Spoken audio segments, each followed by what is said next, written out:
Hello बच्चों, hope you all are good and having a great day so far. My name is Gaurav Sharma and you're welcome here. बच्चों इस video में हम लोग बात करेंगे केस स्टडी बेस्ड क्वेश्चन की चैप्टर आर एनवायरनमेंट से। इन क्वेश्चन को करने के बाद आपको ये तो आइडिया लगने वाला है कि किस तरह के सवाल आपके अपकमिंग ईयर में भी बन सकते हैं, क्योंकि हम जानेंगे ना इसमें कि ये जो प्रीवियस ईयर क्वेश्चन है केस स्टडी बेस्ड क्वेश्चन पे किस तरह से बने हैं।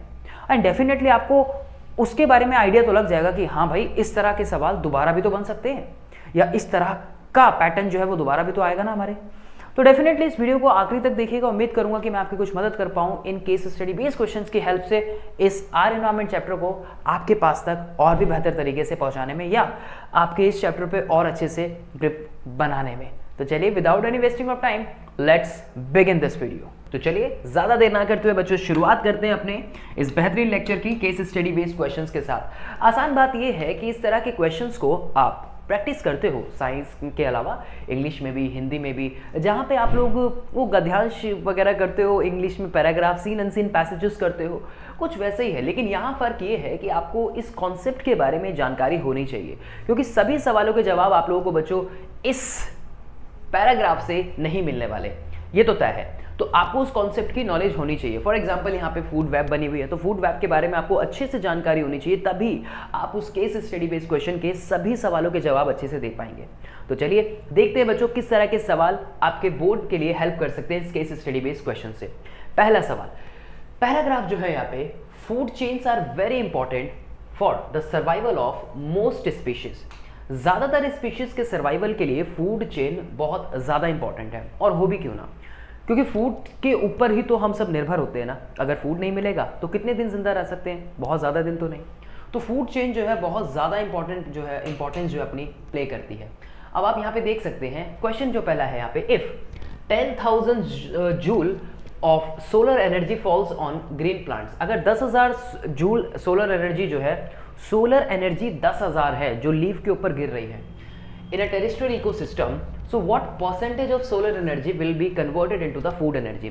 आप अच्छे से जानते हैं कि जो सन की जो लाइट होती है, जितनी भी सन से आ रही होती है, जो ग्रीन प्लांट्स होते हैं वो सिर्फ और सिर्फ उसका 1% लेते हैं। कितने बच्चे ये बात अच्छे से जानते हैं? सभी बच्चे जानते हैं। और आगे जो ट्रांसफर होता है, यानी कि इस 1% का आगे जो है जितना भी अमाउंट होगा, जितना भी होगा, उसका जो है सिर्फ 10% जो है वो आगे नेक्स्ट फूड चेन के अंदर जाता चला जाता है। और इसी को हम 10% लॉ के नाम से भी जानते हैं, जो प्रोफेसर रेमंड लिंडमैन ने दिया था। सभी बच्चे ये बात अच्छे से जानते होंगे। तो चलिए, तो भाई हमें पता लग गया है कि 1% ट्रांसफर होगा, तो ऑब्वियस ही बात है, अगर 10,000 का देखेंगे तो 1% के हिसाब से यहाँ पे 100 जूल ट्रांसफर होगा। एंड देन आगे जो है इस 100 जूल का 10% जो है आगे की ट्रॉफिक लेवल में चलता चला जाएगा, या फिर फूड चेन में चलता चला जाएगा। As we know, 10% of energy flow from one trophic level to, as we know, 10% of energy flow from one trophic level to the another, and only 1% of energy from sunlight is converted to the food energy. Right बच्चों? चलिए आगे देखते हैं। Question number 27 जो है, if Ravi is consuming curd या yogurt for a lunch, आप हैं, रवि है, कोई भी है, वो कंज्यूम कर रहा है yogurt को for a lunch, which trophic level in a food chain he should be considered as occupying? Right बच्चों, तो अगर रवि जो है कंज्यूम कर रहा है कर्ड को या यॉगर्ट को फॉर अ लंच, तो हम उसको किस ट्रॉफिक लेवल में रखेंगे? फर्स्ट में तो नहीं होगा, फर्स्ट ट्रॉफिक लेवल में तो बिल्कुल नहीं होगा। सेकंड में हो सकता है क्या? भाई हम जानते हैं कि अगर यहाँ पे ग्रास है तो ग्रास को कोई ना कोई हर्बीवोर ही खाएगा, ग्रास को कोई ना कोई हर्बीवोर ही खाएगा, और इसके बाद जो आएगा वो आएंगे जो कार्निवोर होंगे, या ओमनिवोर भी आ सकता है, कोई भी आ सकता है। तो इसका मतलब लोग फर्स्ट ट्रॉफिक लेवल हो गया, ये सेकंड हो गया, और ये थर्ड हो गया। तो रवि को हम बिठाएंगे कहाँ पे? थर्ड ट्रॉफिक लेवल के अंदर जो है वो बिठाना पड़ेगा। तो option number C will be the correct answer यहाँ पे बच्चों। अगला सवाल देखते हैं, the decomposers are not included in the food chain. हम डिकम्पोजर्स को फूड चेन में नहीं रखते। The correct reason for the same is because decomposers are, हम डिकम्पोजर्स को, जो हमारे माइक्रोब्स होते हैं जैसे कि बैक्टीरियाज हो गए, कई जो हमारे फंगस होती है, हम उनको फूड चेन के अंदर नहीं रखते। तो इसका रीजन क्या है? They act at every trophic level of the food chain. क्या वो ट्रॉफिक लेवल के हर एक ट्रॉफिक लेवल में एक्ट कर सकते हैं, हर एक लेवल पे? दूसरा, do not break down organic compound, क्या वो उसको? नहीं, ये तो नहीं है। Convert organic material into inorganic, ये तो होता है। Release enzyme outside their body to convert organic material to inorganic forms. देखिए माइक्रोब जो होते हैं या फिर अगर मैं बात करूँ डिकम्पोजर्स की, वो ट्रॉफिक लेवल में किसी भी लेवल पे एक्ट कर सकते हैं, ये ध्यान रखिएगा। वो एक प्लांट को भी नुकसान पहुंचा सकते हैं और एक शेर जो कि एक लायन या फिर एक जो ह्यूमन है, अगर हम उसको एक टॉप लेवल पे रखते हैं तो वहां पे भी एक्ट करेंगे। तो इसका मतलब वो हर एक लेवल के ऊपर, they act at every trophic level of the food chain, ठीक है। वो प्लांट्स यानी कि प्रोड्यूसर्स को भी नुकसान पहुंचा सकते हैं या फिर डिकम्पोज कर सकते हैं, या वो एक ह्यूमन को भी डिकम्पोज जो है वो आसानी से कर सकते हैं। तो ए के साथ तो मैं यहां पे जाना चाहूंगा, that will be the correct answer. Next question, matter and energy are two fundamental inputs of ecosystem. Matter और एनर्जी जो है वो दो फंडामेंटल इनपुट्स हैं इकोसिस्टम के। The movement of energy is bidirectional. क्या एनर्जी बाई डायरेक्शनल होती है बच्चों? ये तो हमने बिल्कुल भी नहीं पढ़ा। एनर्जी कैसी होती है? एनर्जी एक यूनिडायरेक्शनल वे में एक ट्रॉफिक लेवल से दूसरे ट्रॉफिक लेवल में मूव करती रहती है, राइट। तो ये सीधे भाई तो गलत ही हो गया। एनर्जी इज रिपीटेडली सर्कुलेटिंग, क्या सर्कुलेट कर रही है, एंड मैटर इज यूनिडायरेक्शनल, क्या मैटर यूनिडायरेक्शनल है? ये भी स्टेटमेंट मुझे कुछ बनती जुलती नहीं दिख रही। अगली पढ़ते हैं, energy is unidirectional and matter is repeatedly circulating. ये ठीक है, क्योंकि मैटर भी जो है रिपीटेडली क्या होते हैं, सर्कुलेट करते रहते हैं। मैटर जो है रिपीटेडली क्या करते हैं, सर्कुलेट करते हैं। और एनर्जी, सबसे इंपॉर्टेंट, एनर्जी कैसी होती है, यूनिडायरेक्शनल होती है। तो मैं तो सी ऑप्शन के साथ यहाँ पे जाने वाला हूँ। सो मल्टी डायरेक्शनल नहीं होती, यूनिडायरेक्शनल होती है energy. Okay, that C will be the correct answer बच्चों हमारे इस क्वेश्चन का, ठीक है। चलिए अगले क्वेश्चन की बात करते हैं। यहाँ पे अगला सवाल देखते हैं क्या है। विच of the following limits the number of trophic level in a food chain. क्या है ऐसा कि हमारे ट्रॉपिक लेवल में जो लिमिट है, लिमिट क्या है, the limits the number of trophic level. क्यों नंबर ऑफ ट्रॉपिक लेवल जो है हमारे इस चेन में बेसिकली कम देखने को मिलता है, उसका रीजन क्या है? Decrease in energy in higher trophic level. अगर आप देखेंगे कि हर एक नेक्स्ट ट्रॉपिक लेवल में सिर्फ और सिर्फ जो है 10% एनर्जी जो है वो ट्रांसफर होती है। कितने परसेंट एनर्जी? सिर्फ और सिर्फ 10% एनर्जी जो है वो ट्रांसफर होती है। तो हर एक नेक्स्ट ट्रॉपिक लेवल पे एनर्जी कैसी होती चली जा रही है, डिक्रीज होती चली जा रही है। तो डिक्रीज इन एनर्जी, पहला ही ऑप्शन जो है बिल्कुल सही है, decrease in energy at higher trophic level. जितना हम हायर ट्रॉपिक लेवल पे बढ़ते चले जाएंगे, एनर्जी जो है उतनी ही कम होती चली जा रही है, ठीक है। तो बिल्कुल सही है, ऑप्शन नंबर ए के साथ हम यहाँ पे जाएंगे। Next case study based question के बारे में बात करते हैं बच्चों यहाँ पे, और हमें पैराग्राफ को पढ़ना है। सबसे पहले पैराग्राफ है, waste management is essential in today's society. बिल्कुल है जी। Due to an increase in population, the generation of waste is getting doubled by day. Moreover, the increase in waste is affecting the lives of many people. Waste management is the managing of waste by disposal and recycling of it. Moreover, waste management needs proper techniques keeping in mind the environmental situation. For instance, there are various methods and techniques by which the waste is disposed of. You must have come across 5 R's to save the environment: refuse, reduce, reuse, repurpose and recycle. तो हमें पता है कि waste को set करना कितना ज़रूरी है, वेस्ट को सेपरेट आउट करना कितना ज़रूरी है, राइट। तो वेस्ट को हम, और जिस तरह से पॉपुलेशन बढ़ रही है तो हर दिन वेस्ट डे बाई डे जो है वो बढ़ ही रहा है, ये भी हम जानते हैं। अगर जो हम उसको सेपरेट आउट ना करें, अगर हम उसको रीयूज़ या 5 R's को ध्यान में ना रखें, तो क्या क्या प्रॉब्लम हो सकती है वो बात हम अच्छे से यहाँ पे समझेंगे। पहला क्वेश्चन अगर हम देखें यहाँ पे, choose the waste management strategy that is matched with correct example. अब यहाँ पे हमें कई जो है वो जो मैनेजमेंट है वो दिखा दिया गया है, हमें उसको समझना। हमें चूज करना है waste management strategy that is match with correct example. Refuse, choose product that use less packaging. देखिए रिफ्यूज का मतलब वो कह रहा है कि हम लेस पैकेजिंग कर रहे हैं उसकी, और रिड्यूस का मतलब रिड्यूस, हम रिड्यूस करें, like reduce, give unwanted toys and books to hospital और school. Reuse, not using single use plastic. Repurpose, making flower pot from the used plastic bottle. देखिए ये कुछ स्टेटमेंट मुझे समझ आ रही है, बाकी ऊपर की तो मुझे कुछ ज़्यादा समझ नहीं आ रही। एक्चुअल में यहाँ पे क्या बताना चाह रहा है कि रीपर्पस का मतलब होता है कि हम उसको वापस से इस्तेमाल, रीपर्पस उसको हम किसी और काम में ले लें, किसी और पर्पस में, उसमें किसी और पर्पस के लिए हम उसको इस्तेमाल कर रहे हैं। अब फॉर एग्जांपल अगर मैं देखूँ यहाँ पे कि रीयूज करने की बात की जा रही है, तो not using single use plastic. अब रीयूज का फिर मतलब ही क्या रह गया? रीयूज का मतलब तो ये हुआ ना कि अगर आज मैं इस पेन से इसको वापस से कहीं इस्तेमाल कर रहा हूँ और मैंने इसको थ्रो नहीं किया, मैंने इसको एक as a non biodegradable waste नहीं बनाया, मैं इसको वापस से रीयूज कर रहा हूँ, मैं इसको अलग पर्पस के लिए काम कर रहा हूँ। तो रीयूज का मतलब तो यही हो गया, और रीपर्पस का मतलब मैंने इसको किसी और चीज़ में कन्वर्ट कर दिया। मैंने इसके किसी और चीज़ में कन्वर्ट कर दिया। So making flower pot from the used plastic bottle, तो प्लास्टिक की बॉटल से हमने क्या किया, हमने उसका एक फ्लावर पॉट बना लिया, हमने एक पौधा लगा दिया, तो दैट इज अ रीपर्पस। तो ये स्टेटमेंट कहीं ना कहीं मुझे सही नजर आ रही है इस क्वेश्चन को ध्यान में रखते हुए। बाकी की तो कोई स्टेटमेंट मुझे समझ नहीं आ रही, तो मैं तो ऑप्शन नंबर डी के साथ यहाँ पे जाना चाहूंगा। So D will be the correct answer. Next is effective segregation of waste at the point of generation is very important.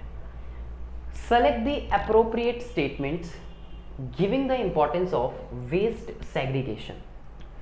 Less waste goes to the landfills, better for public health and the environment, help in reducing the waste resulting in deterioration of waste, pickers health. Choose the correct option.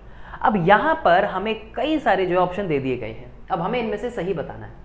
Effective segregation of waste at the points of generation is very important, तो select the appropriate statement. सबसे पहला, less waste goes to the landfill. Less waste जो है वो जाना चाहिए कहाँ पे, लैंडफिल्स की तरफ जाना चाहिए, ये तो ठीक लग रहा है मुझे। Better for public health and the environment as well, जाके लोगों एनवायरमेंट को ध्यान में रखते हुए और लोगों की हेल्थ को ध्यान में रखते हुए। उसके अलावा helps in reducing the waste, helps in reducing the waste. Effective segregation helps in resulting in deterioration of waste pickers health। देखिए इस स्टेटमेंट्स को अगर मैं देखूं तो effective segregation of waste at the point of generation is very important, बिल्कुल है। तो जनरेशन तो लेस वेस्ट जो होगा वो लैंडफिल में जाना चाहिए, कम से कम अमाउंट में जितना पहुंच रहा है हम वापस से उसको कितना इस्तेमाल कर रहे हैं, ये स्टेटमेंट ज़्यादा उसके क्लोज जा रही है। अगर मैं सर्टन रीजंस को भी ध्यान में रखते हुए देखूँ, that would be the better for the public health as well, वो भी ठीक है, and the environment as well, and help in reducing the waste. ये स्टेटमेंट को समझ नहीं आ रही। And resulting in deterioration of the waste pickers health, waste pickers health resulting in deterioration, उसकी हेल्थ का खराब होना, ये भी नहीं। तो कहीं ना कहीं अपने इंडिविजुअली ये सही हो सकते हैं, लेकिन जो स्टेटमेंट पूछी गई है इफेक्टिव सेग्रीगेशन को ध्यान में रखते हुए, कहीं ना कहीं दूसरी statement absolutely and the first statement उसके ज़्यादा क्लोज है। तो मैं ऑप्शन नंबर ए और बी के साथ यहाँ पे जाना चाहूँगा इस स्टेटमेंट को ध्यान में रखते हुए, ठीक है।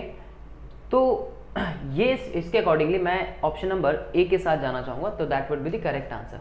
कई बार हमारे साथ क्वेश्चंस में ऐसा होता है कि हमें वो वाला भी सही लगता है और वो वाला भी सही लगता है, तो ऐसे में हमें क्या चूज करना है, हमें जो मोस्ट अप्रोप्रिएट हो, जैसे मैंने इसमें किया, मोस्ट अप्रोप्रिएट वाले को या मोस्ट जो क्लोज वन है ना उसके, आप उसके साथ ही जाएंगे। इवन असर्शन रीजन में भी कई बार ऐसा होता है, ध्यान रखिएगा।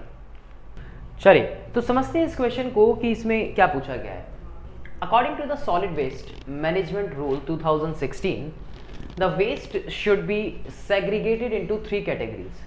Observe the table below and select the row that has correct information. कौन सी इस टेबल में से इनमें से करेक्ट इन्फॉर्मेशन हमारे पास है।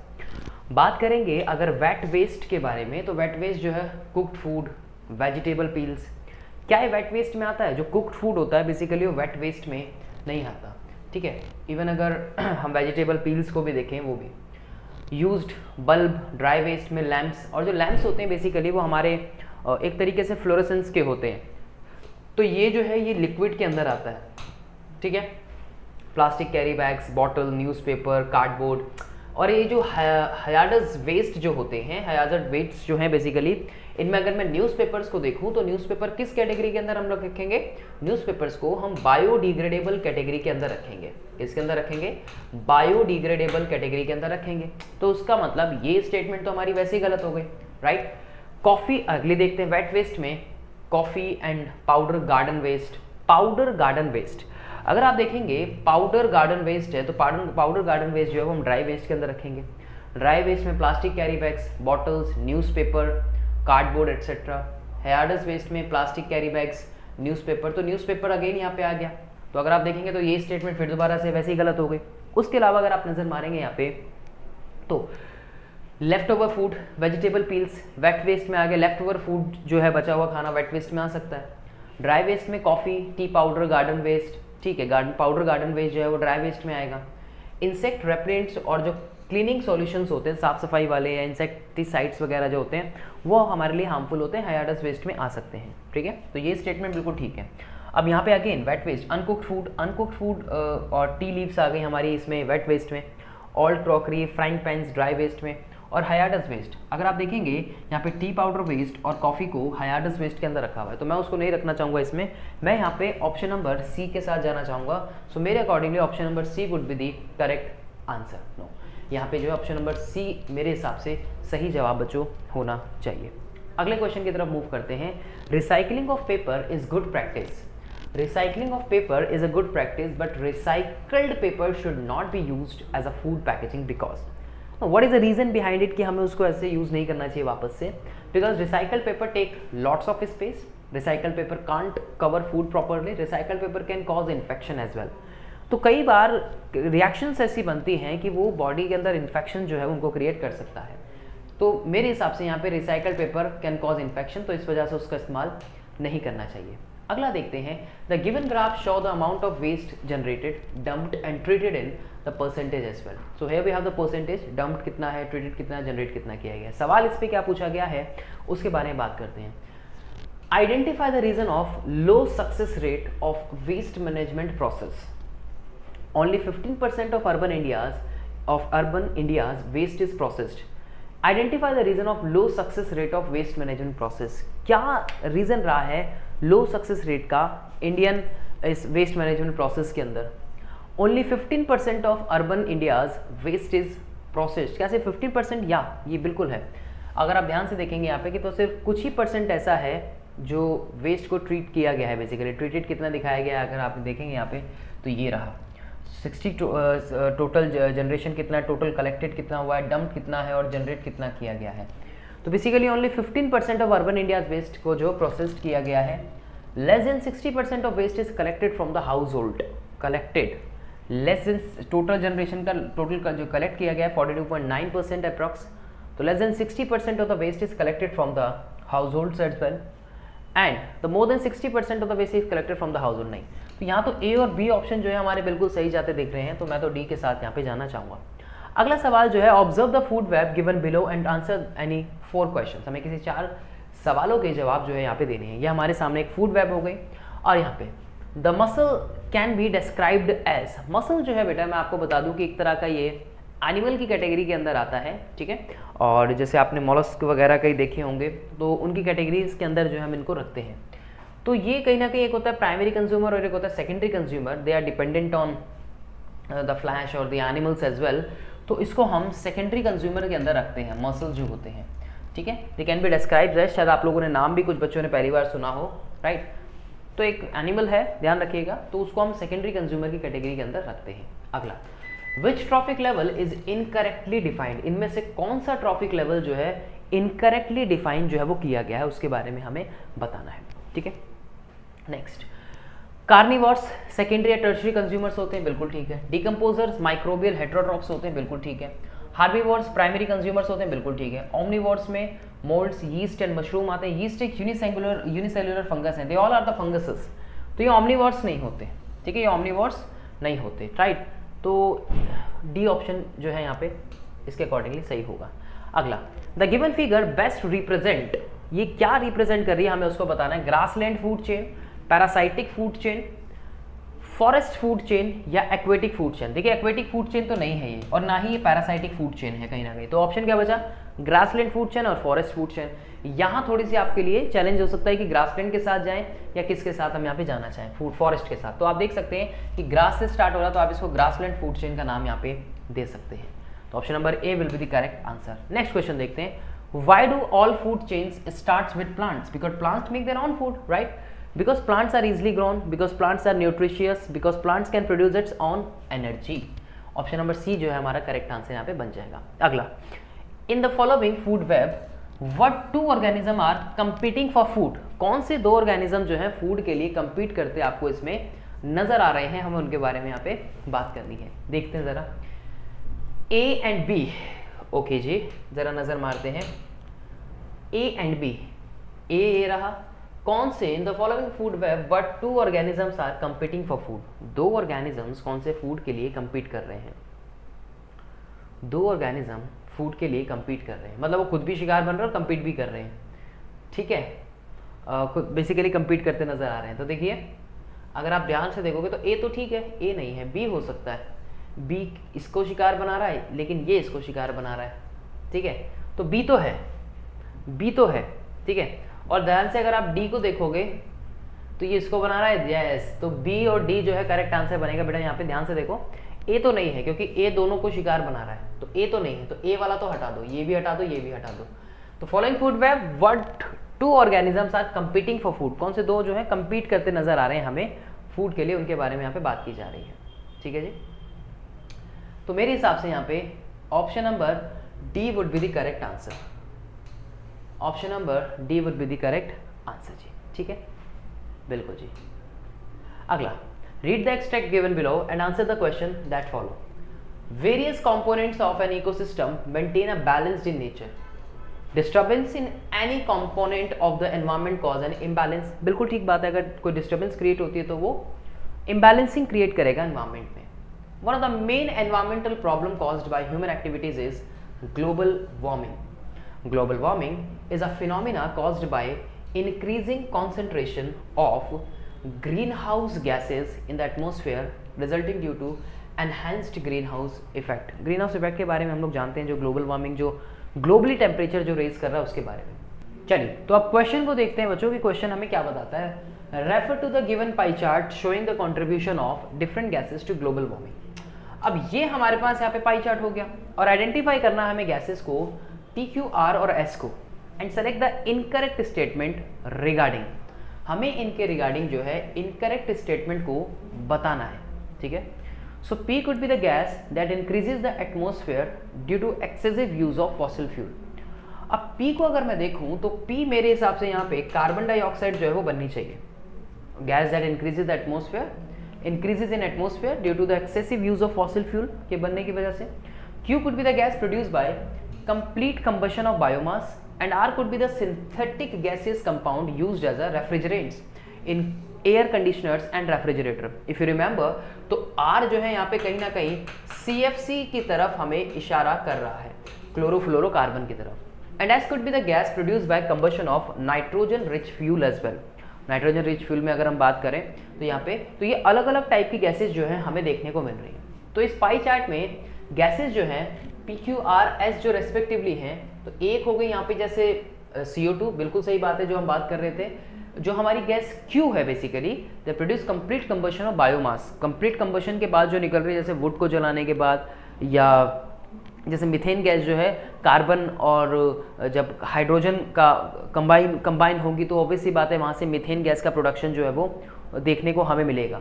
तो यस क्यू जो है यहाँ पे हमें मीथेन, और जो आर जो है वो कार्बन क्लोरोफ्लोरोकार्बन हो गई। एंड जो लास्ट जो हम बात कर रहे हैं यहाँ पे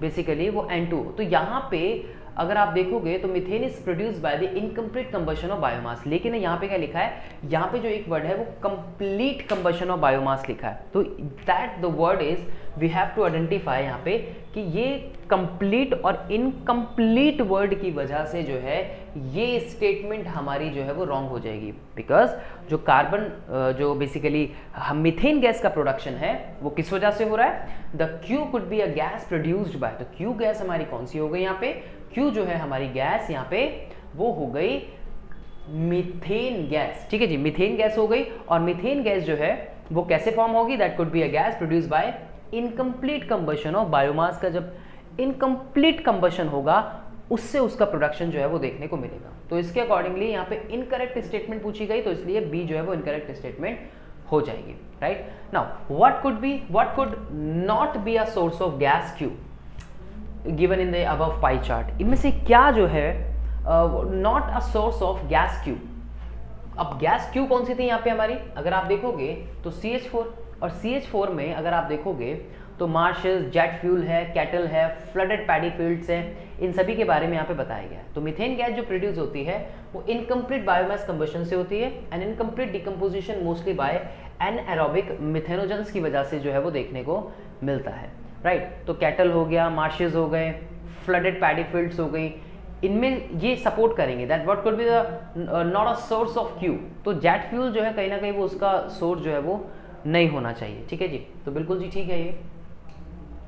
राइट अगला question, if there is no carbon dioxide in the atmosphere, अगर एटमॉस्फेयर में कार्बन डाइऑक्साइड नहीं है, then what will be the most likely consequences of this on the temperature of Earth? अगर CO2 नहीं होगी तो अगर आप ये समझिए कि टेम्परेचर किस तरफ जाएगा, टेम्परेचर जो है वो हमारा ठंडा होने लगेगा। ठंडे से होने का मतलब है कि टेम्परेचर कम होने लगेगा, क्योंकि कार्बन डाइऑक्साइड जो है वो टेम्परेचर को बढ़ाती है, ठीक है, गर्मी करती है। ग्लोबल वार्मिंग आप इसलिए वर्ड यूज करते हो ना।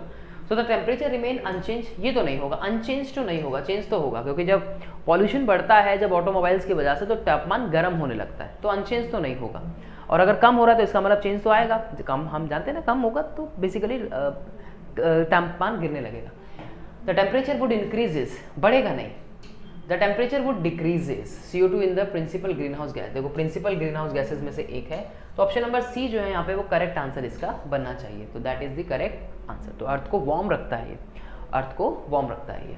Next, study carefully the following figure representing the greenhouse effect and select the correct statement regarding this.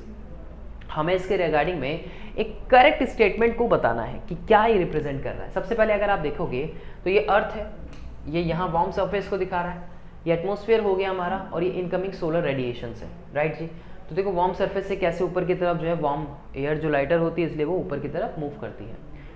Much of the long wavelength infrared radiation री-रेडिएटेड by the earth surface are absorb by the atmospheric green house gases को, क्या वो infect कर रही है, right. हाँ जी, ज़्यादातर जो है अगर आप देखोगे कि much of the long wavelength जिनकी आपको देखने को मिल रही हैं infrared radiation री-रेडिएटेड by the earth surface से क्या होंगी, वो री-रेडिएट होंगी, और री-रेडिएट होके that absorb by the atmosphere greenhouse gases जो उसको एब्जॉर्ब करेंगे, लाइटर एयर वार्म एयर को एब्जॉर्ब करेंगे। Carbon dioxide, methane, CFC, nitrogen dioxide are the gases which are responsible for the greenhouse effect. है जी, बिल्कुल है। Atmosphere is transparent to the incoming short wavelengths radiation and translucent to the long wavelength infrared radiation. Yes, ये भी ठीक है कि जो atmosphere है हमारा वो ट्रांसपेरेंट रहता है to the incoming short wavelength के लिए, शॉर्ट वेवलेंथ रेडिएशंस के लिए, whereas it is translucent to the long wavelength infrared radiation। तो जब ये दोनों ही स्टेटमेंट सही हैं मोस्ट करेक्टली, तो ऑब्वियस सी बात है ऑप्शन हमारा किस तरफ जाएगा, ऑल ऑफ दीज की तरफ जाएगा। तो ऑप्शन नंबर डी जो है यहाँ पे करेक्ट आंसर इसका बन जाएगा। Next, greenhouse effect is due to. अब अगर आप देखेंगे तो अभी हमने पिछले क्वेश्चन में बात की ग्रीन हाउस इफेक्ट के बारे में, accumulation of O3, depletion of CO2, accumulation of both O3 and CO2, accumulation of CO2 and depletion of O3। ये ज़्यादा क्लोज है कि accumulation यानी कि बढ़ना कार्बन डाइऑक्साइड का और डिप्लीट होना ओजोन लेयर का बढ़ाता है किसको, ग्रीन हाउस गैसेस को, उनके प्रभाव को, ग्रीन हाउस इफेक्ट को बढ़ाता है। तो ऑप्शन नंबर सी जो है यहाँ पे एकदम करेक्ट आंसर इसका बनना चाहिए, बिल्कुल जी। ऑप्शन नंबर सी जो हम डी की तरफ गए भी नहीं, no problem at all. Next, some harmful non biodegradable chemicals जैसे कि पेस्टिसाइड्स हो गए, DDT आ गया उसके अंदर, डाइक्लोरो डाइफेनॉल ट्राइक्लोरोइथेन, एंड हैवी मेटल्स जैसे कि मरकरी है, आर्सेनिक है and cadmium etcetera, they enter the bodies of the organism through the food chain and go concentrating eight each trophic level. The phenomena is called the biomagnification और biological magnification हम इसको जानते हैं, जब एक trophic level से दूसरे trophic level में केमिकल जो है वो ट्रांसफर होते हैं। Refer to the food chain given below, question number 46। अब इसमें देखना है आपको यहाँ पे क्या पूछा गया है, ठीक है। इफ फाइटोप्लैंक्टन जो है, छोटे प्लांट्स कह सकते हैं आप इनको, जो एक्वेटिक फूड चेन होती है उनमें देखने को मिलेंगे फाइटोप्लैंक्टन्स और ज़ूओप्लैंक्टन्स। स्मॉल फिशेस ने उनको खाया, स्मॉल फिशेस को लार्ज फिश ने खाया, लार्ज को फिश ईटिंग बर्ड्स खा गए। If concentration of DDT in small fish is estimated to be 0.5 part per million, the amount of DDT in zooplankton and large fish would respectively what? तो basically आप इसको देखेंगे कि इस question में जो पूछा गया है उसके अकॉर्डिंगली कि कितना वो बढ़ता रहेगा, तो आगे की जो तरफ जो है वो उसका 10% ट्रांसफर होता चला जाएगा। तो आप देखेंगे इसका, तो जब हम इनको निकालेंगे तो option number, due to the biomagnification the concentration of DDT will always be less in zooplankton than the large fish. देखिए जी होगा क्या कि बायोमैग्निफिकेशन में अगर आप देखेंगे तो ड्यू टू बायोमैग्निफिकेशन, एक से बायोमैग्निफिकेशन का मतलब है कि अगर यहाँ पे कोई A ऑर्गेनिज्म है, यहाँ पे कोई B ऑर्गेनिज्म है, यहाँ कोई C ऑर्गेनिज्म है और यहाँ पे कोई D ऑर्गेनिज्म है, तो यहाँ से यहाँ कॉन्सेंट्रेशन जाती चली जा रही है। बायोमैग्निफिकेशन का मतलब क्या है कि उसकी बॉडी में जो टॉक्सिक थे वो यहाँ से आगे की तरफ जो है वो बढ़ते चले जा रहे हैं, यहाँ से आगे बढ़ते चले जा रहे हैं, यहाँ से आगे की तरफ बढ़ते चले जा रहे हैं। ये तो हो रहा है ना। तो टॉक्सिक की कॉन्सेंट्रेशन जो है वो यहाँ पे आगे बढ़ती देखने को मिलती है। लेकिन अगर आप, ये आपने नॉर्मल पढ़ा है, ये आपने बेसिक कॉन्सेप्ट पढ़ा है, लेकिन अगर आप देखोगे कि biomagnification, due to the biomagnification the concentration of DDT will always be less in zooplankton than the large fish, है ना, होगी ना।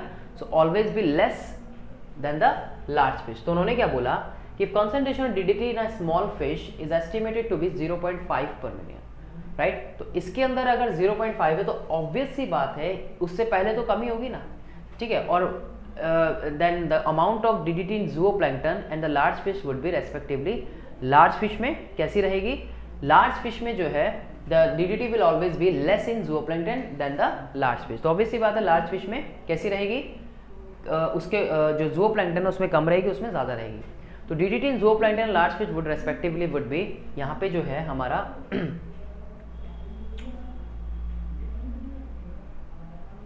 ये तो सेम ही हो जाएगा और ये तो ज़्यादा हो गया, तो ये भी ज़्यादा हो गया। तो ऑप्शन नंबर सी जो है हमारा ऑप्शन करेक्ट यहाँ पे बनेगा। It's not to be A, might be. तो 46 में ये जो है आपका रेफर कर रहा है फूड चेन को कम, 1 मिनट, या ये तो, ओहो वेट अ मिनट,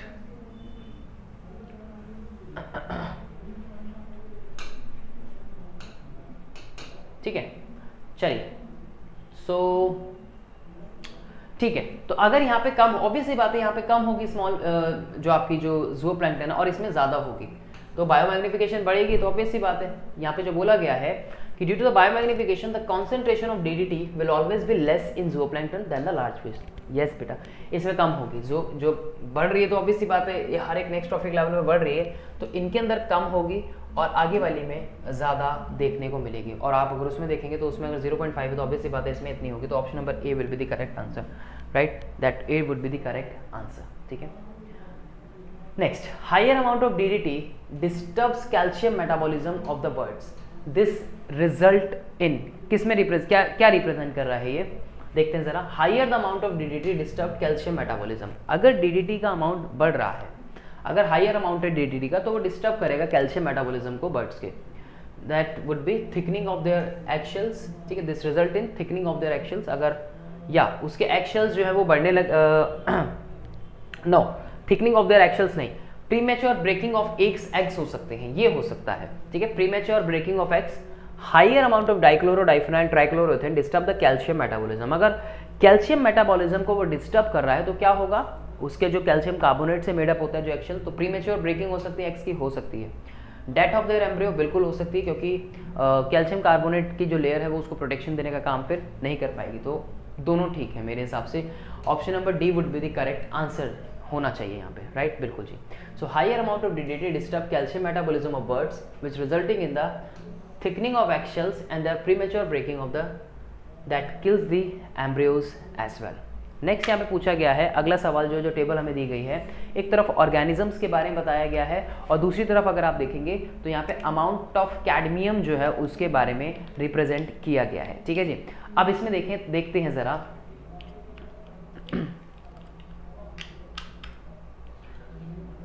ठीक है, अब इसमें नजर मारते हैं जरा। ये अमाउंट ऑफ कैडमियम ए में है, ये बी में है 25 पार्ट पर मिलियन, सी में है, डी में है, ई के अंदर हो गया, ठीक है। कुछ ऑर्गेनिजम्स हैं और उनके अंदर हमें ये कैडमियम का अमाउंट जो है वो बताया गया है। अब अगर आप ध्यान से देखेंगे, so according to the given data the correct order in a food chain will be, the correct order in a food chain will be, उस पर हमें ध्यान देना है। देखेंगे ज़रा ध्यान से कि सबसे कम हमें कहाँ पे देखने को मिल रहा है, राइट, और सबसे ज़्यादा की तरफ हम जाएंगे यहाँ पे बेसिकली, एंड AC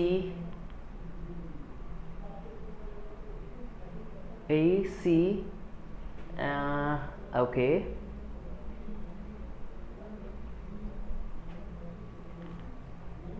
ठीक है, ठीक है।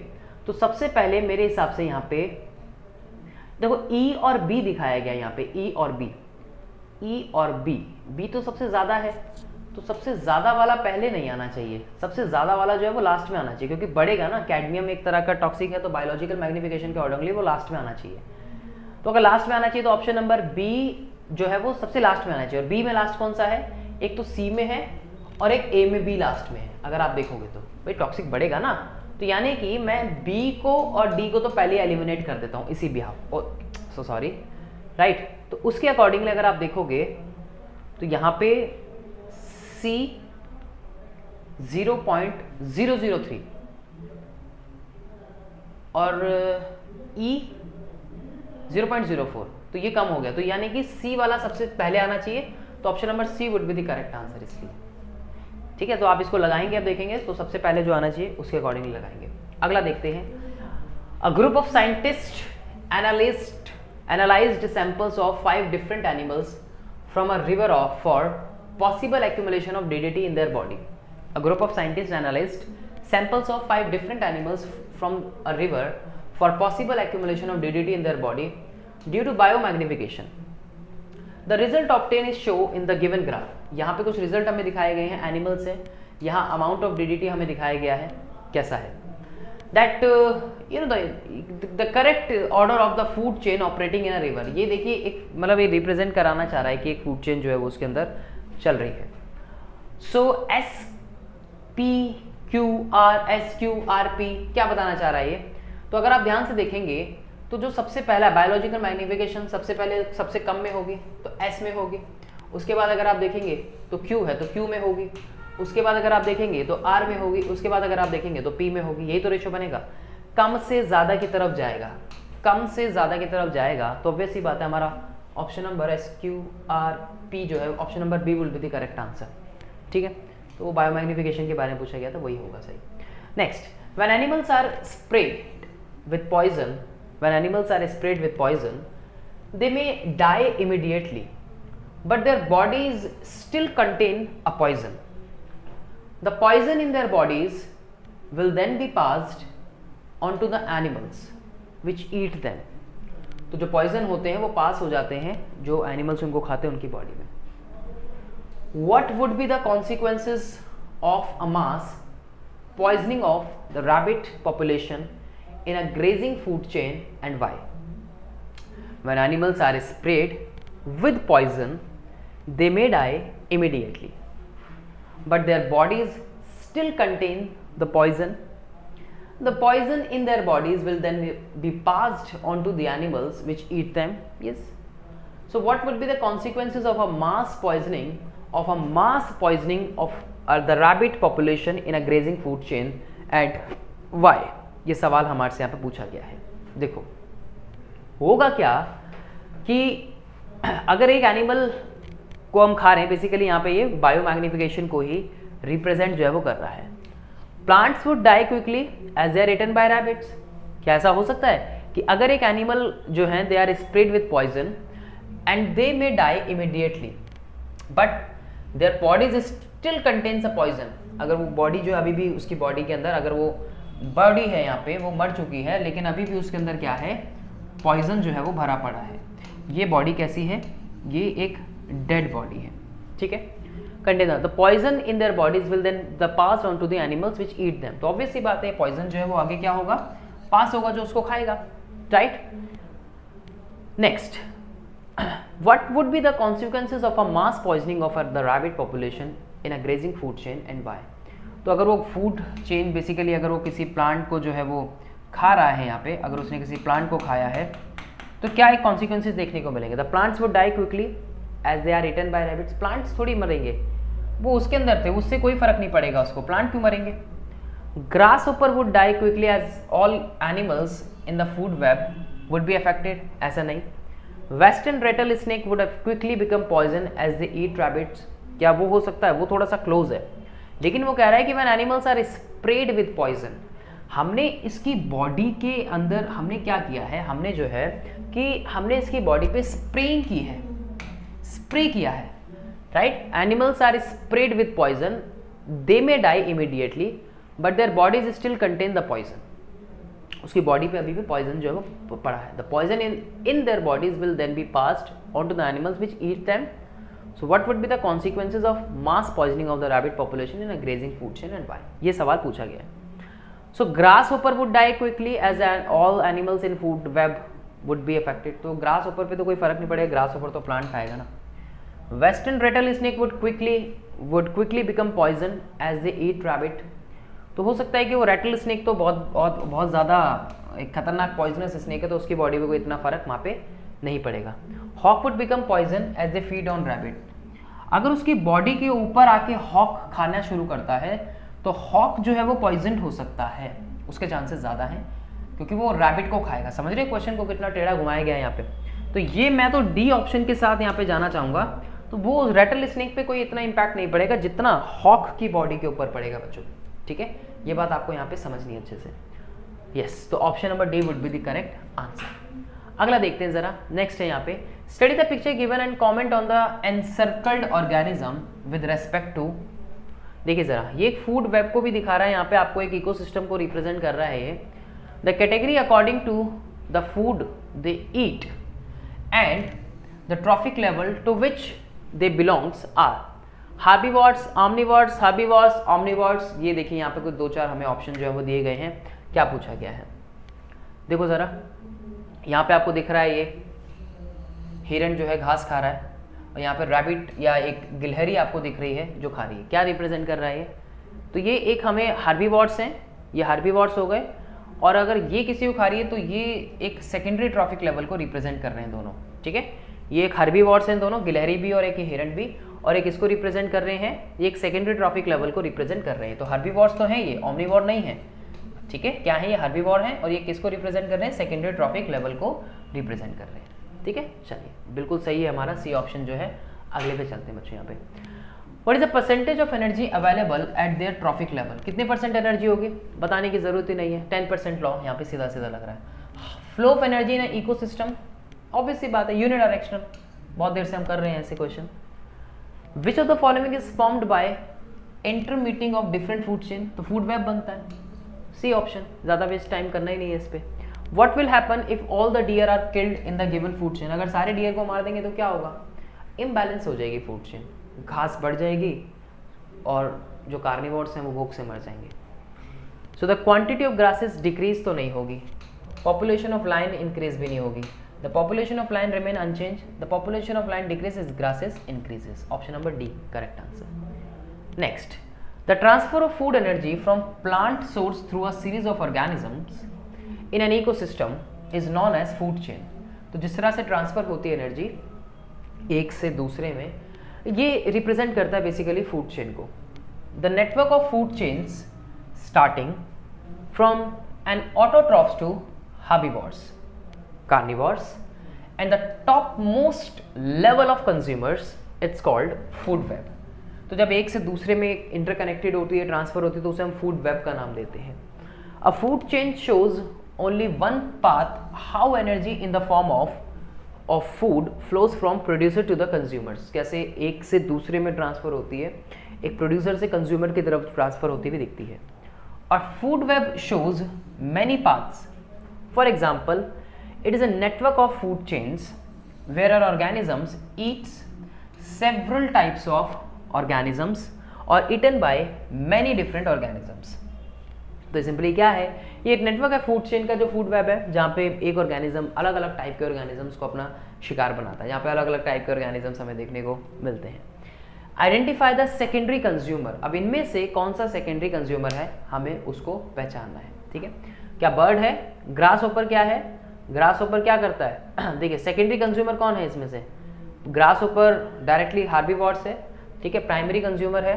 बर्ड अलग अलग हो सकते हैं, स्नेक है, आउल है। कौन होगा इसमें प्राइमरी सेकेंडरी कंज्यूमर जो है? बेसिकली बर्ड जो है हम उसको एक सेकेंडरी कंज्यूमर के अंदर रख सकते हैं। आउल ओमनी होता है, ठीक है, एंड स्नेक टर्शरी सेकेंडरी।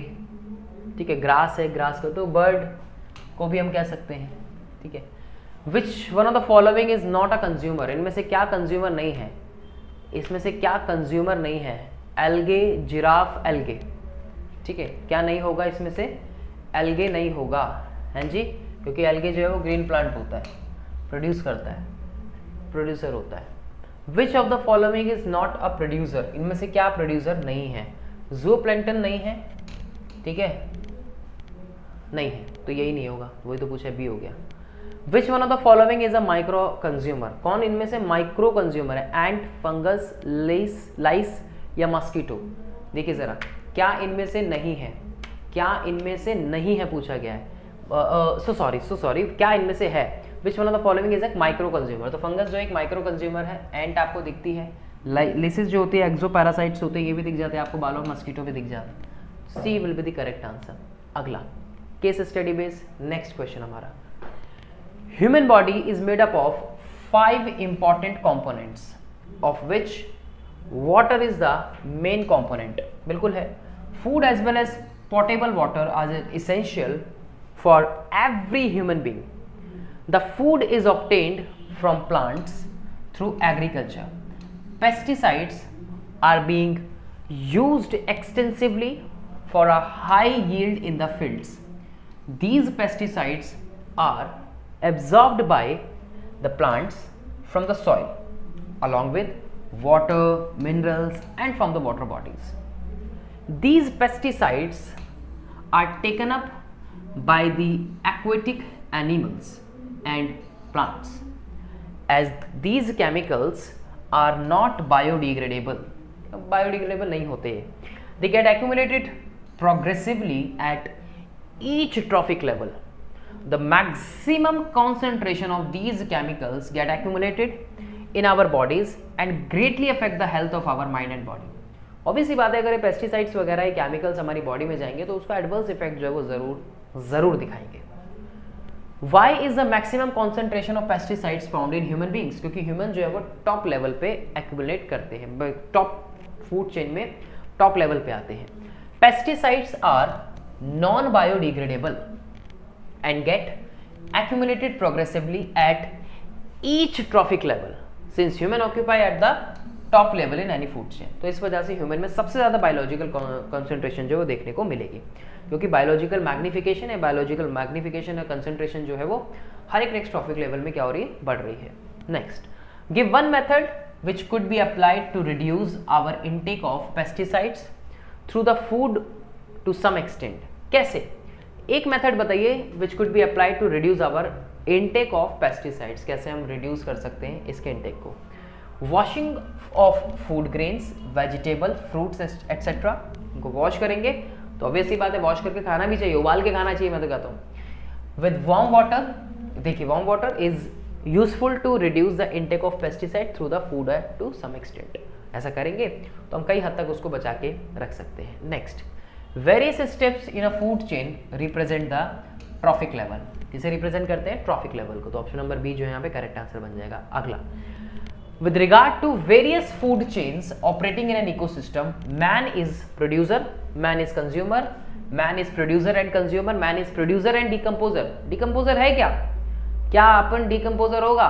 नहीं, decomposer नहीं है, हम consumer हैं, हम consume करने वाले हैं, चाहे किसी भी लेवल पे है हम consume करते हैं, हम omnivore हैं, man जो है, human जो omnivore है, तो वो consumer ही रहेगा, ठीक है? अगला कंज्यूमर रहेगा, राइट। आई होप बच्चों आप लोगों ने इन क्वेश्चंस को एंजॉय किया हो और आपने थोड़ा बहुत कुछ तो सीखा होगा डेफिनेटली इस वीडियो से। अगर आपको ये क्वेश्चन समझ आए, अगर आपको वीडियो अच्छी लगी तो इसको लाइक करें, और अगर आप चैनल पे नए हैं तो इस चैनल को सब्सक्राइब करना ना भूलें, जिससे कि ऐसे अमेजिंग वीडियोस, ऐसे amazing questions, important question, chapter wise सभी तरह की चीज़ें हम आपके लिए लेके आते रहें। अगर आप इस चैनल पर नए हैं तो मैं आपको बता दूं कि इसी तरह से बच्चों हमने इंपॉर्टेंट चैप्टर वाइज जो क्वेश्चन है, चैप्टर वाइज इंपॉर्टेंट क्वेश्चंस या टॉपिक वाइज जो है, हमने ऑलरेडी आप लोगों के लिए बहुत सारी चीज़ें बच्चों जो आपको इस चैनल पे मिलने वाली है। अगर आप इस चैनल पर नए हैं तो जाके आई बटन को क्लिक कीजिए और जाइए प्लेलिस्ट में देखिए कि किस तरह से आप अपने किसी भी चैप्टर की स्टडी को बहुत ज़्यादा आसान जो है वो बना सकते हैं, राइट। तो चलिए ज़्यादा देर ना करते हुए मैं मिलूंगा आप लोगों से नेक्स्ट वीडियो में। Thanks for watching.